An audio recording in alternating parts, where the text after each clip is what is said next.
everyone, we are reading the next part of Kaspar, Prince of Cats, and I'm very excited because we just found out all about the Titanic. Okay, so this chapter is called Stowaway. And there's a little picture of Johnny and some of the other people that work at the hotel. I should have taken more notice of Lizabeth's drawings, appreciated them more when she gave them to me, and afterwards, but the truth was, I'd never in my life seen so much money. Sitting on my bed late that night, I kept counting it to make sure I wasn't dreaming. Everyone on the corridor came in. They had to see it with their own eyes. Mary O'Connell held each note up to the light. I remember to check it wasn't a forgery. Well, you never know, do you? Not with these rich folk, she said. I told Mary something I hadn't spoken about with the others, how I'd been thinking about it and was beginning to feel very uncomfortable about taking the money. Mary was always good about right and wrong, and she understood these things. I didn't do it for the money, Mary, I told her. I did it because it was Lizabeth up there. I know that, Johnny, she said, but that doesn't mean you don't deserve it, does it? This money is your ticket out of here. It's a God-given fortune, so it is. There's 2 years' wages here. For God's sakes, you could go anywhere, do anything. Wouldn't any one of us like to do that? You don't want to be having to shine shoes for the rest of your life, do you? I lay awake most of that night, talking it all through with Kaspar. He was a good listener. By morning, I felt that despite everything Mary had said, I might have to give the money back. Lizabeth's drawings were a thank you, and that was fine, but I couldn't help thinking that the money was in some way a kind of payoff, reward money for a bellboy. No, I didn't like being treated like a bellboy, and I didn't want a reward. I'd give the money back. But then by morning, I'd almost changed my mind again. Maybe Mary had been right after all. I'd keep the money. Why shouldn't I? I was still lying there, propped up on my pillows, with Kaspar curled up at the end of the bed, looking at Lizabeth's picture of the great ship with the 4 funnels steaming through the ocean, gulls flying overhead, when the door suddenly flew open. Skullface stood there. I thought so. I thought as much, she said. First that girl was in here meowing like a cat, and that was odd enough. There's a picture of her. Oh, doesn't she look scary? Then, a day later, she was up here again, wasn't she? But this time up on the roof, just outside your window. Strange, that. Strange sort of coincidence, I thought. Do you know something, Johnny Trot? I don't believe in coincidences. And now you're quite the little hero, aren't you? Well, I weren't born yesterday. I'm no one's fool, Johnny Trot. I knew something fishy was going on, but now I can see it weren't fishy at all. It were catty, more like. She came into the room, shutting the door behind her, and stood over me, a nasty, vindictive grin on her face. Kaspar had leapt onto the windowsill and was hissing and wailing at her furiously. Well now, she went on, I hear you've come into the money, Johnny Trot. Is that right? I nodded. Here's the deal then, she went on. Either you pack your bags, hand in your uniform, and you're out in the streets within the hour, or you hand over the money to me. It's that simple. Hand over the money and you can stay. I'll even let you keep your horrible cat up here for a while anyway. There, I can't be more generous than that now, can I? A few moments later, as she walked out of my room, tucking the envelope into her pocket, I was almost grateful to her. After all, she'd made my decision for me. I sat down on my bed where Kaspar soon joined me for some petting and reassurance. I was thinking things through.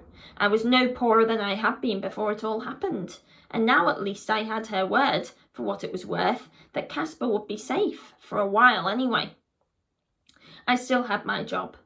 I felt a great sense of relief, but that was very soon overwhelmed by a wave of sadness. All too soon now, Elizabeth would be leaving and sailing back to America. I'm going to miss her. We're both going to miss her, Kaspar, I said aloud. We won't miss the money. We never really had it, did we? But we will miss Elizabeth. What are we going to do without her? I shouldn't have said anything. Kaspar must have understood enough of it, or maybe he just picked up on my sadness, I don't know.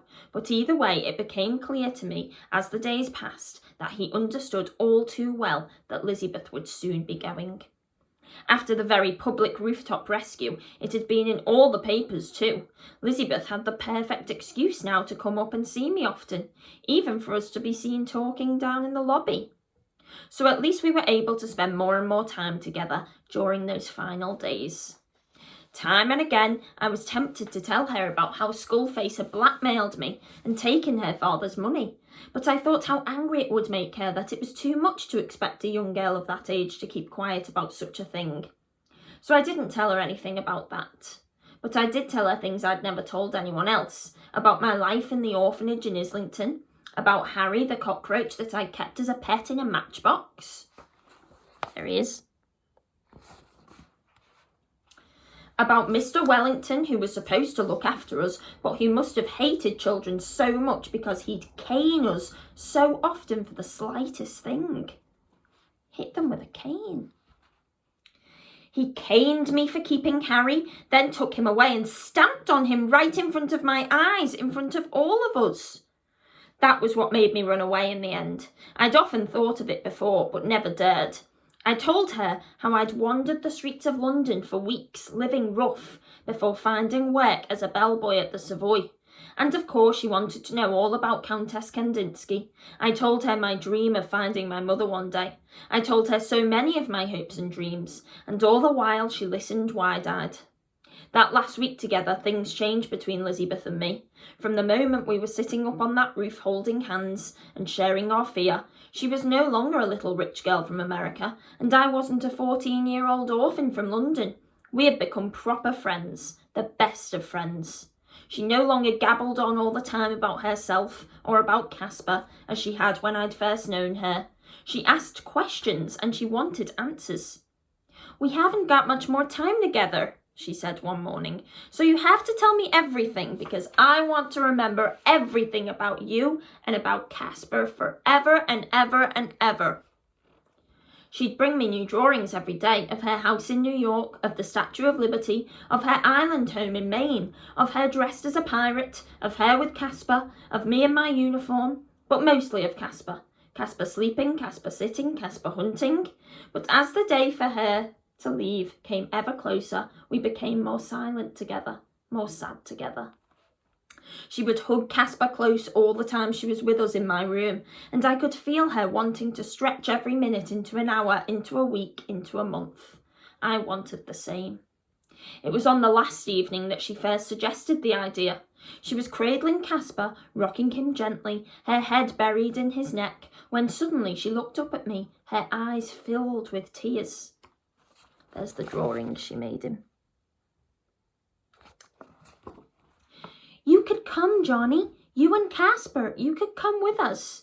We could go on the ship together. You could come and live in New York. You'd love it. I know you would. And in America, you wouldn't have to be a bellboy. In America, you can be whatever you want to be. That's what Papa says. It's the land of the free. You could be president of the United States. Anyone could be. Please come, Johnny. Please come. As she was talking, I felt a sudden hope surging inside me at the prospect of a new and exciting life across the ocean in America. But immediately, I could see how impossible it was. I can't, Elizabeth, I said. I mean, I couldn't even pay for my passage. What about the money? She replied. What about the money my father gave you? I told her everything, all about how Skullface had blackmailed me. I hadn't intended to. It just came pouring out. Elizabeth was silent for a while. She's a witch, she said finally, and I hate her. Then she brightened suddenly. I could ask Papa, she went on. He's got a lot of money. He could pay for your passage. No, I told her firmly. I don't want money from him. She looked hurt and crestfallen at this, and I wished at once I hadn't spoken so directly. "You don't want to come, do you?" she said. "I do," I told her. "I really do. I don't want to be carrying luggage and polishing shoes all my life, do I? And I'd love to go across to America in that big ship you drew for me. What was it called again?" "Titanic," Elizabeth said, in tears now. "We're going early in the morning. We've got to go by train first, Ma says, before we can get to the ship.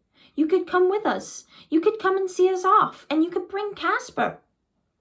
"I suppose I could see the ship then, couldn't I?" I said, but I knew even as I spoke that I was grasping at straws. "It's no good, Elizabeth. Skullface wouldn't let me have a day off work. I know she wouldn't. I'd really like to see the Titanic too. Is it really the biggest ship in the world?"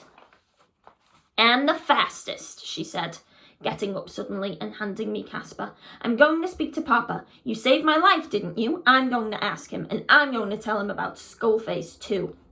She was out of my room and gone before I could stop her.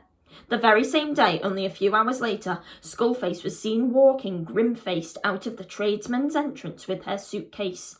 Never to return, as Mr. Freddy told me with a smile all over his face. But I never saw my money again. She must have been fired.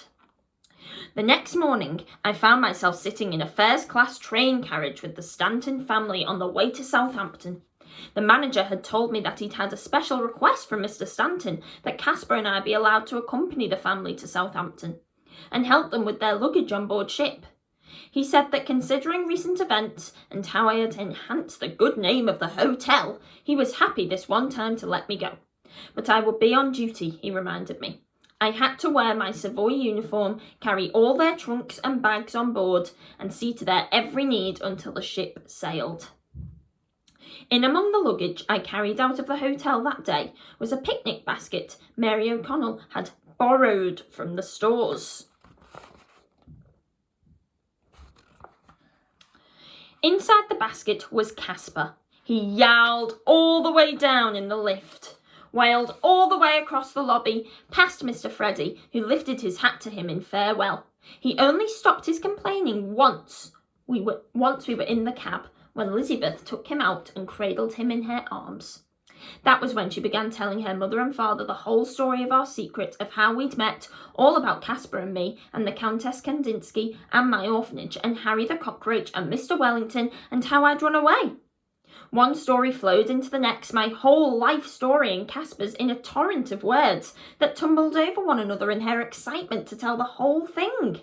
She hardly paused for breath until we got to the station. Kaspar sat on Elizabeth's lap all the way down on the train to Southampton.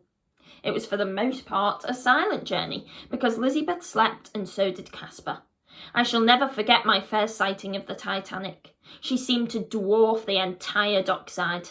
As I went up the gangplank carrying the Stanton's trunks, Elizabeth in front of me carrying Kaspar in the picnic basket, the band was playing on the quayside, and there were crowds of people everywhere.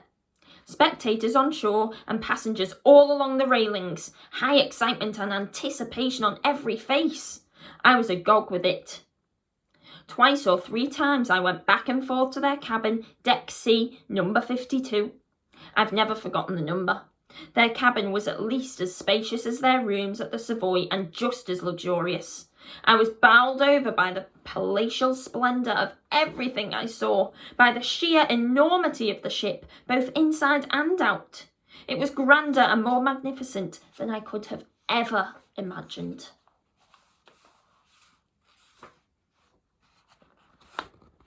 Wow, look at that. And everyone waving people off. And you can see Johnny here.